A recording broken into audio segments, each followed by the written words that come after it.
morning. Good morning. Here we are, another day, another mitzvah, another life goes by. I'm Michael E. Gerber. I'm the Wandering Jew. Rabbi Cunin calls me from time to time the Wandering Jew.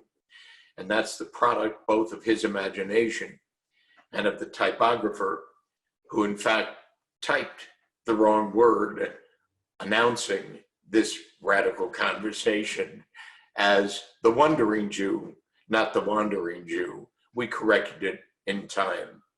But Levi, Rabbi Cunin, how are you today? Baruch Hashem, I'm grateful to be here. I'm thinking and praying for all of our friends and people in the world that are suffering during these very trying times, and doing the best to do the best to be present to the joy that we have in our lives and be grateful and staying in the positive. Good to see you. Yeah, it's good. And you said something to me before we went on that it's getting increasingly more difficult to be locked down. And I would imagine that that experience of being more difficult, being locked down, was exacerbated by the fact that you were forced to do Shmuley, your 13-year-old son's bar mitzvah, online, instead of in person with all of those enthusiastic people who would have been there. Do you want to talk about that? Yeah, I want to talk about it, but before I talk about that, I want to tell you a true story of my ancestors, of one of my ancestors. His name was Reb Zusha from Anipoli. He lived around 200. Did it again? His name was Reb Zusha from Anipoli. And he was a student of the Baal Shem Tov. And him and his brother were very holy guys. They were the real McCoy, the real deal. So one time, they lived in a very anti-Semitic time. So stuff like this happened. They would for no reason throw Jews in prison. And that happened to my ancestor, Reb Zusha, and to his brother, Elimelech. And now they're sitting in the prison, and in the middle of the room, there's this big bucket that was there as a toilet. Now, Rabbi Elimelech started to get sad, and Reb Zusha looked at him and said, "Why are you sad?" He said, "What do you mean?" He says, "We cannot put on our tefillin, we can't pray here in this room because it has a toilet in the middle, and we can't pray in a place where there's a toilet." So Reb Zusha said, "So why are you sad?" He says, "What do you mean? We won't be able to pray today." So Reb Zusha says, "Just get present to the following. Just like it's a mitzvah to pray when you're able to, it's also a mitzvah not to pray in a space where you can't. The same Torah instructs us. And just like you have to be in joy when you're doing the mitzvah in one way, you should be filled with joy that you're performing a mitzvah, that you can't pray. So let's dance." So they began to dance around the bucket. And the guard came into the prison cell. And the guard asked, "What's going on? Why are these guys dancing?" So one of the guys says, "I don't know, these guys are crazy, but they got excited about that bucket, and they're dancing around it." So the guard said, "If they're happy about that bucket, then I'm going to take it out." And that's what he did. And then they were able to pray. It's a true story. And I think of, yes, it was. You didn't have to add that it's a true story. That's true. That's true. Yeah. But when I think about our son's bar mitzvah, I'm really, really proud. My wife and I are very proud of our son that he took it in a positive way. He did prepare for this for a long time, and at the end of the day, although our plans were to have it in one way, God planned it differently, and under the circumstances, it was beautiful, and several hundred people got to participate and are continuously participating in his bar mitzvah because it's online. So every day more people are participating in it. And it seems that that was the plan. It wasn't our plan. It was the plan.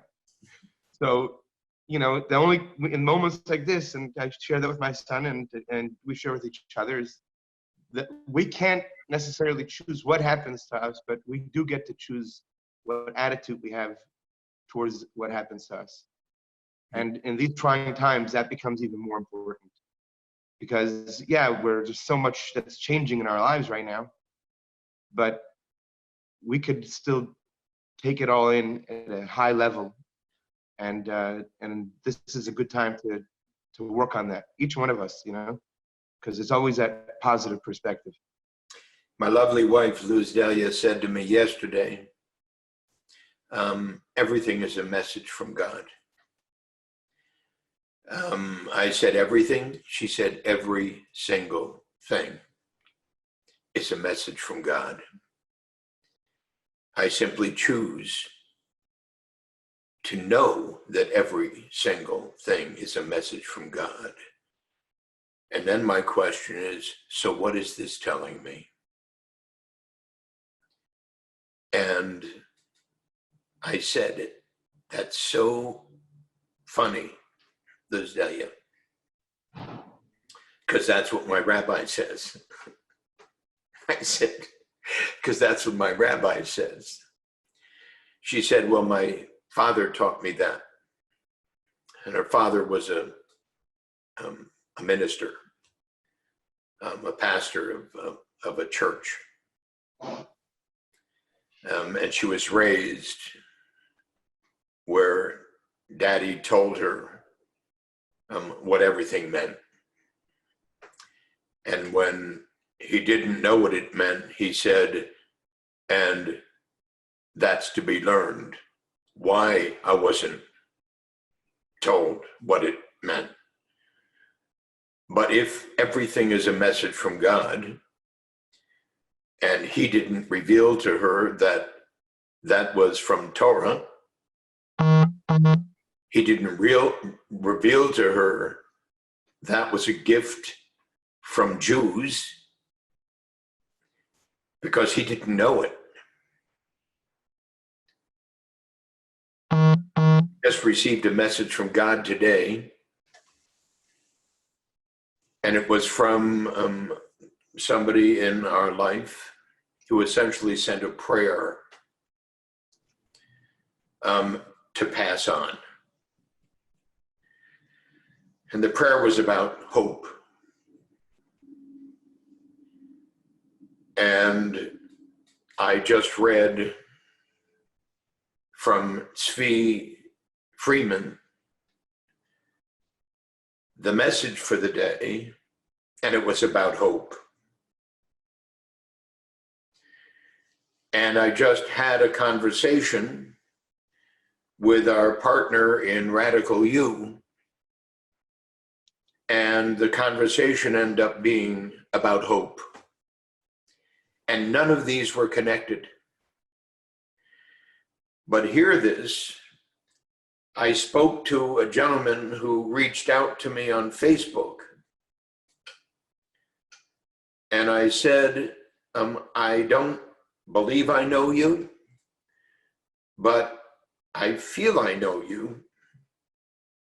And if you do, and if I do, please reach out to me and let me know how. This is all connected. His name is Timothy. The prayer was from Timothy in the King James Bible. The message of hope has radiated throughout every single one of them. But they had been a message from a completely different time, about a completely different subject. And here they are coming to me all at once, reminding me of what my wife just said, of what you've been saying to me continuously. The art, if one would say it's an art, is to learn what and how that message came to me just then and what it means. What it means about the engine pulling all of those cars of that train. And suddenly we realize that all of these things are, in quotes, happening to us, but that we're participating in it in a way we're completely oblivious to. It's becoming conscious of that, which is beginning to happen to me rapidly. The more we are engaged, even if we're not speaking about that, reminds me of a story. And so I just have to say that, Levi, it's a very moving reality. A very, very moving reality. To discover on the one hand how disconnected from my Yiddishkeit I am, and on the other hand, how deeply connected to my Yiddishkeit I am, even when I'm unconscious of it. It's discovering that that's so moving.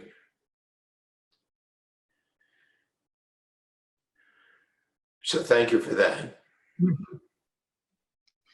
So firstly, in regards to the everything as a message, actually, that's what the site DP frequency, divine providence frequency, is really.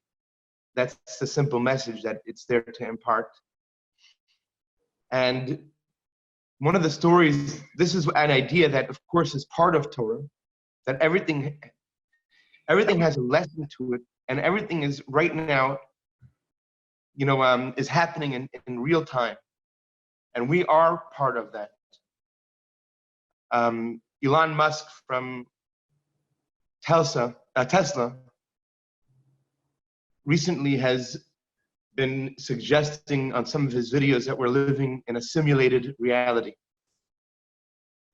And the fascinating part of it is that although... What kind of reality? He's suggesting that we are living in a simulated reality. A simulated reality. Correct. And what's so interesting is that many of his observations are actually very aligned with the Kabbalistic. The big difference is it's not a couple of guys sitting in some building controlling the whole thing, but there's a divine force that's present in everything. And that's the message that the Baal Shem Tov spent so much of his time imparting. And one of his time he was walking with his students, and they said, how could it be you're telling me every little thing has significance to it? And right before them, a leaf fell off of a tree. And he said to his students, come with me. Now, of course, this is not going to happen every time you see a leaf falling from a tree. But he asked them to carefully pick up the leaf. And under the leaf, there was a bug there. He says, look closely, he saw the bug. The bug was struggling. So he said that Hashem made that leaf fall on top of the bug so it wouldn't suffer in the sun while it was struggling to heal. So the vastness of this idea is much bigger than that which we could really comprehend. Yes, we do our best once we know that that is the case. For example, in my own situation, my own mishigas, sometimes I'm driving and I have a random thought about somebody who I haven't thought about in 6 months. You know what I do? I pick up the phone, I call them, because I don't believe in random. If I could call them, I pick up the phone, and it's almost all the time a wonderful experience. Not always. Sometimes it's also a wonderful, not wonderful experience. But it's a fascinating perspective to be alive in. It's a true perspective, one that is not only dependent on faith that's outside of our mind, but one that we could learn about, that we could study, that we could get more present to, and respond to it as a result of it. And I'll tell you that actually I learned a teaching from the Rabbi a long time ago. I can't find this one. I really wish I can. What can I tell you? I've been asking to find where it is. I forgot where it was, but I really remember that he says that even though none of us could be professionals on what the divine providence of something is, but there is divine providence in a very, very heightened way that occurs also. Like, for example, like the one you told me before about hope, the fact that you heard about it there is Hashem even reaching out more than usual in the system that we're in. Now, I know the human mind would say, come on, give me a break. The creator of the universe doesn't got more busy things to do with. And that's our limited mind that's making us respond that way. That's the fact that we're limited creatures, that we're incapable of truly wrapping our minds around this idea. But it's a wonderful way to be present. So, and it's from the Torah. That's where it comes from. It's all from the Torah, as it elucidated very powerfully by the Baal Shem Tov. So I was just thinking, as you said about these things are happening. These messages are happening all the time. What I didn't say about the prayer that was sent to me just this morning is that the prayer was from a section in the King James Bible, Timothy. And one of the most significant messages I received yesterday was from a gentleman I contacted on Facebook, whose name, believe it or not, is Timothy, who responded to me almost immediately to tell me I do know him, and he counted the times that I knew him, that he's been practicing the E-myth all this time, applying it to the creation of incredibly successful companies, and that most people who buy his companies and sells them, buy his companies, completely forget to use the system that made them successful and caused them to buy them. He said in the first few months, they're already not using it and they're not realizing success. He said, we don't remember anything. And I didn't remember that I'd met Timothy in 2002 at E-myth, the company, when I was there in 2002 in Santa Rosa, California. And suddenly I'm getting the message, Timothy, Timothy, Timothy, hope, hope, hope, from somebody completely disconnected from Timothy, Timothy, Timothy, hope, hope, hope, to remind me to make the connection between the two. But the one who sent it didn't know it, and the Timothy I was speaking to was completely unaware of it. And the one that was sent to is only seeing it right now. You get that. Yeah, and that's, and you know, so a couple of things. First of all, that's the journey. That's exactly what the journey is to the degree that we can, to make the connection that, and to find a way where and how it serves the purpose and the mission that we're on. You know, I will tell you something that just keeps on coming to mind. Although I know we're coming close. I think we passed our 20-minute line. I will tell you that the Talmud tells us that when we say things in the name of the proper author, meaning if somebody, when we repeat things in the name of the original person who spoke it, we bring redemption to the world. And it's so interesting to me that you say the King James Version, there really is only one Torah.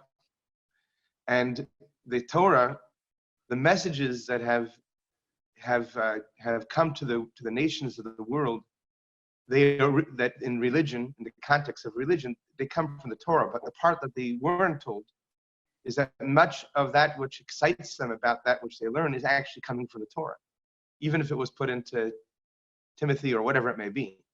But it really, they had never been told that. And I think about that, that's perhaps what the Talmud means. It brings redemption to the world, because if we were to be able to see the true wiring back, for lack of a better word, but tracing back the messages to its origin, which is the Torah, it would bring redemption to our personal world in a profound way. Not one that I could discuss now because we run out of time. Yes. One last thing, even though we've run out of time. Here's something, and I don't want to put this on you, but it is so congruent with the theme today. Reminds me of a story. And everything is a message from God. So then this was a message from God, that you should make it your life's work to connect everything you hear from every religion, from every thought leader, from every contemporary, whatever it might be, back to Torah. And to the degree you're capable of doing that, reminds me of a story in Torah, reminds me where everything comes from. Suddenly making that connection, Levi. See, that's what in fact has inspired this, making that connection. Making that connection to where other people live, all our wandering Jews out here, every Christian, every Muslim, every Buddhist, every single religious entity, every single popularist thought leader, every single personal growth mentor, it all arises from Torah. To put that connection into that space would be the most amazing, amazing contribution to the world that ever could be made. Because in one sense, in my sense, that's what the Rabbi was doing. That's what the Rabbi was doing, awakening the spirit of Yiddishkeit worldwide, but understanding the spirit of Yiddishkeit resides in Torah. But where we Jews, or they Christians, or whomever, are not aware of that connection, they attribute it to something completely unrelated to it, but completely related to it. That's what you're teaching me. That, what I just said, that would be the most significant connection that could ever be made on this planet. Because once that connection is made, it will be impossible to forget it. Because then everyone will begin to, not everyone, but someone will begin to go to Torah, to read Torah, to look in Torah for what you just said, I just said, we've just said. And the minute that happens, boom, something beyond belief will happen. And I believe that something is Moshiach now. Amen. Amen. So ladies and gentlemen, thank you for bearing up with us as we go on a path that was not prescribed by either of us when we started this lengthy session. But hear me, it's driven by what occurs as we go home from this session every day in our lives. Reminds me of a story. We love you all. We love the reason we're here, to be with you all, to transform the state of Yiddishkeit worldwide among every single one of you who have no clue what that means, and are right now feeling that great resistance in your heart when I say it. You're not alone. With love, from Rabbi Cunin, and yours truly, Michael E. Gerber. See you tomorrow. Yes, and I say goodbye also just real quickly before we shut down, is that make sure act of goodness and kindness. That's the ultimate. That's what brings redemption to the world. One act of goodness and kindness. Thank you for joining. Thank you, Rabbi.